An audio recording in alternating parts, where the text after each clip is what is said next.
Good morning and welcome to Every Morning Winning with Tiffany Morris Books. Yes, I am on my way to work, so I wanted to do this quick video. This is your girl, Tiffany Morris Books. I'm your author, speaker, and purpose emerger. Today I want to talk about Mobilized by Fear. Mobilized by Fear. And I was just thinking, with conversing with some people and looking back at my life, how I allowed fear to mobilize me and to keep me from doing what it is I have been purposed to do. And I just wanted to help those out there today that may be sitting on things that you know you need to be doing. Some of you have girls organizations, nonprofit organizations. Some of you have young men organizations that you have desired to do. So many things you desire to do for the community. You have books that you have not picked up your pen or picked up the computer to start writing because of fear of not knowing if people are going to be receptive of what you have written. I can actually say I was there. When I started writing Say I Do to Greatness, I was like, okay, at first I didn't even have a title, y'all. I just had words, words on paper, words on a Word document. I just had words. I didn't have a topic. I didn't have a title. It wasn't in any kind of order, any kind of format. I was just writing because I know that I had to get it out of me. And I had to really, God connected me with Nicole Denise. I've mentioned her. If you have not followed her, follow her, Nicole Denise. For those who are writing a book or need to write a book or have a desire to write a book, she is someone that can help you get started. But anyway, I did not have any kind of order. So I gave her what I had written. She's like, Terry, you have something here. You just have to keep going. And she helped me really kind of get some order to the book because I didn't have any order. And so with me building my outline, I steadily plugged away at it.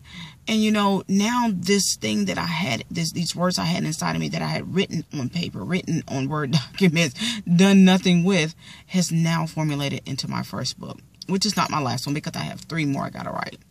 But I just want to encourage those out there today who has allowed fear to mobilize them, to keep them from moving in the direction that you know you're supposed to go. God has so much in store for you. But the moment you allow the what if, the fear of what if the fear of failure, I want you to do today, get out a piece of paper. This is your everyday conquering and winning assignment today. Get a piece of paper. Write out every single thing that you desire to do. Write out the things that you want to do. Whether it's write a book, start a nonprofit organization, start a girls mentoring program, start a young men's mentoring program. Write it down. Write it down. Write it out. And then after you make that list of what you want to do, I want you to make a list of your fears for why you can't do these things. And then after you write the fears down of what's stopping you from doing these things, look to see if any of those fears are brought on by negative thoughts. And if they are, we want to write down things to counteract those negative thoughts that creates those fears from you moving and doing those things that you're supposed to do. For years, my fear was the fear of failure. And also my other fear was fear of people not accepting it. And I really literally had to say, okay, why are you afraid of this? That's nothing compared to, the sun is coming up and I'm going to have to reposition my camera. Okay. But but again, I had to think about, why am I allowing these fears to stop me from moving in a direction that I know I needed to go in? Let's shift it this way. That I know I needed to go in. And I want today for you to not do that. I don't want you to be like me and sit and wait and sit. And you have something drawing you into writing that book, something drawing you to want to mentor girls, something drawing you to want to mentor young men.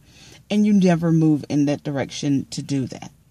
I don't want you to do that. I don't want you to let fear stall you and keep you from doing that. Like I've told this story many times before about my fear of driving. Now, I didn't get my license till I was 33.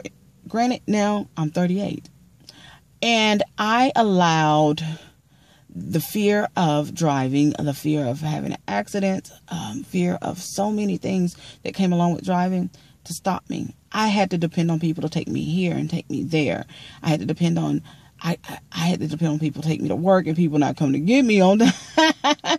I had to sit after work for hours waiting on someone to come pick me up. And, and it wasn't until God really caused something to happen. He caused a shift. He shook things up in my life regarding the fear of driving. And it was at my job, moved to Kennesaw. And I had two options. Well, really I had three, but I had two options. One was to quit, go back to school, or the other option number two, was to carpool. Neither one of those was my option because I didn't know if somebody gonna call in and be sick or not. And I don't have a way to work. And I definitely needed, at the time, I got bills. I got some things I had to do that I need money for. So I needed my job. So my third option was to eliminate the fear and go get my license and get a car. And I done that. And after that, I'm like, okay. And then after I started driving and got my license, like, now, what was so hard about doing this? What was so fearful of you doing what you're doing? Now you're going, I stay on the go more than the average person. My aunt says Tip got her license, got her car. We don't hardly see her no more. She stay gone. But yes, so, but that particular point in my life, it stopped me from moving in my destiny, connecting with people I needed to connect to get me to the next place. It stopped me from venturing out and seeing and going where God may need me to go and to be able to be a blessing to somebody else. That fear of driving stopped me. But today I want to encourage you and implore you today to take out that paper, write down the things you want to do. Take out the other, and on the other side, write out what's stopping you. What are the fears that are stopping you? And then make a third column of positive things that will cause you to be able to get those things done, to eliminate the negative thoughts, the negative, the fear, and to eliminate all of that. I don't want you to go another day without you moving in your purpose. I don't want you to go another day being fearful and afraid of stepping out on your purpose. I don't want you to go another day being scared or being fearful of the unknown. And that's pretty much what chalks it up, that I feel like that everybody is really, that's where the root is, the fear of the unknowing. That is the ultimate root. And now, that's the root to some fears that I had, the fear of the unknown. You all know my weight loss story, that I had the weight loss surgery. I had the sleeve done back in September. And one of my fears from doing it, stopped me from so long from doing it, is the fear of not coming out of the anesthesia, not coming back awake after the surgery. And that stemmed from the fear of the unknown. And a lot of times we don't realize that the fear of unknowing is the root cause of the fears of us not moving in the things that we need to move in. That is the CEO of fear. Unknowing. Unknowing is the CEO of fear. And we have to get rid of that CEO and hire a new one. We have sometimes, in organizations, you have CEO changes. Well, we need to change the CEO to our lives. If fear is the CEO, the fear of unknowing is the CEO of our lives, then we need to change that. And we need to go make the CEO faith. Stepping out there. Steve Harvey said something so powerful that I really, really kind of live my life by now, is jumping even when you're afraid. You got a parachute on, and you are so afraid of jumping, not knowing whether the unknowing of if the parachute is going to open or not. But if you never jump, you'll never know. If you never take that leap, you'll never know. If you never do it scared, if you never do it fearful, even in fear, if you never do it in doubt, if you never do it regardless of you doubting yourself, regardless of the fear of unknowing, if you never do it, you'll never know what it's like fly. You never know what it's like to succeed. You never know what it's like to propel. You never know what it's like to accomplish anything. And I don't want you to live your life not knowing. I don't want you to go to the grave. I don't want you to live your life not physically dead, but spiritually dead, not knowing who you are in Christ, not knowing that Jesus loves you, not knowing that what you have is a gift that needs to be exposed to people. Give your gift to somebody. I was talking to my mom the other day about Rome, Georgia. Of course, that's the small town I'm from, and how there's no big brother, big sister program in Rome, Georgia. And there's one in Atlanta. You know, I even signed up to be a big sister for one in Atlanta. And I'm thinking to myself, why doesn't these small towns have a big sister, little sister big sister, big brother program?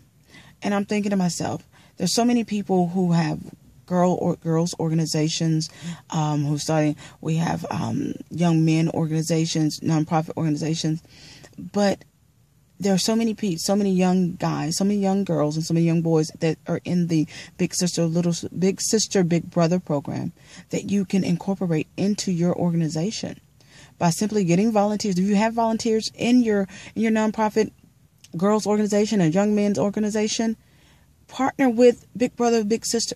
That's how you can grow your organization. If you're looking at why my nonprofit girls organization isn't growing, or my young men's organization isn't growing, try partnering with someone as big sister, big brother. But what I was getting to is that they don't have anything like that in Rome, and that kind of concerned me. I'm telling my mom, like, why don't they have that in this town? I mean, this is something that's needed. There's some young men out there who need godly men to come in their lives, those that don't have fathers, girls who don't have fathers, that show them how a man should love them, show them how a man should treat them, and young girls who needs a young woman in their lives to show them what it means to be a godly woman, show them what it means to be a woman of success, a woman with femininity, a woman with great assets about themselves, qualities about them, how to value their character and integrity, how to keep themselves from falling prey to men that don't mean them any good. And you may be that very person that they need. You may be that very man that he needs, or you may have someone in your family that have a young man that needs a young father. But so I was telling him, I need to figure out how I can get this program in Rome, how I can get this program going somewhere where it's not, because it's needed. There's a need. There's something I heard long before that if you want to know how to prosper, meet a need. If you want to know how to prosper, meet a need. There's a needs out there that needs to be met. Be a solution to them. We're to be solution. We're to be problem solvers. God created us to solve a problem. God is a problem solver. When there was no light, he said, let there be light. He solved the problem. He knew that there couldn't be total darkness for eternity. He said, okay, there needs to be some light here. When there was needed to be fish, birds, whatever purpose they serve, he solved the problem because they were needed. When Adam needed a wife, he solved the problem. He created Eve. He solved the problem. So we are to be problem solvers. We're to be problem solvers. And I want to leave you with this, and this is my last thing, and I'm going to go back over my points. My last thing is that he who began a good work in you shall perform it until the day of Jesus Christ. There is good work in you. So don't allow fear. Don't allow doubt. Don't allow the fear of unknowing, the CEO of fear, unknowing. Kill the CEO. I'm not condoning killing nobody, but kill the CEO of fear, which is the fear of unknowing. Kill him. Kill it. Whatever it is, kill it. So that you can move in your purpose. So that you can begin doing and moving in the good work that he created in you. So this is your girl, Tibby Morris Brooks. Remember, say I do to greatness. Say I do to your greatness. Make the choice today. Make the choice to kill the CEO of fear, which is unknowing. The fear of unknowing. That is the root. Number one, the root cause of fear is the fear of unknowing.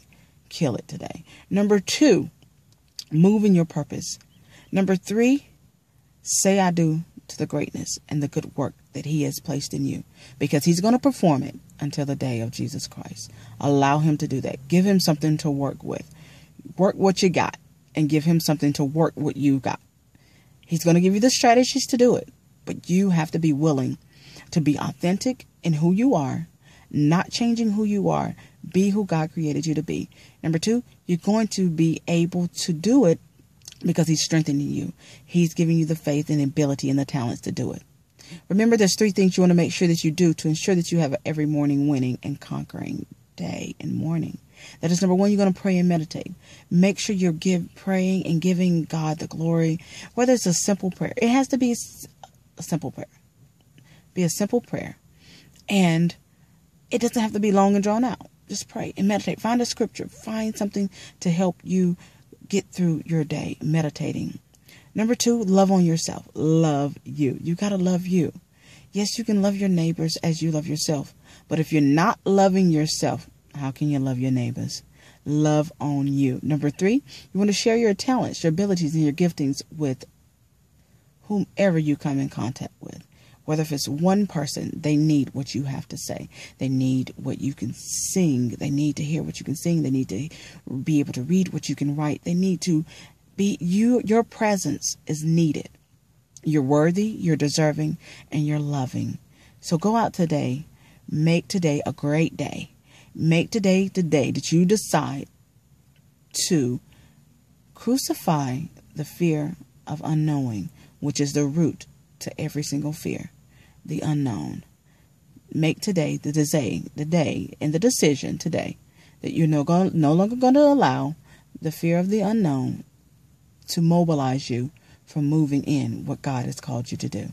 I love you today. I look forward to seeing you all on June 25th. I will be speaking at St. James AME Zion Church in Rome, Georgia. Also, my book, Say I Do to Greatness. My book signing will be July 29th at Hawthorne Suites in Rome, Georgia. I also will have a book signing in Atlanta. I have not solidified a place yet in Atlanta where I'm going to have my book signing in Atlanta, but I will have one in Atlanta. I'm so looking forward to meeting you all there. And you all have a great day, and I love you. Again, today is the day that we will kill the CEO of fear, which is unknown. Make today great. Be who you are. Be authentic. And I'll talk to you tomorrow. Thank you so much for tuning in.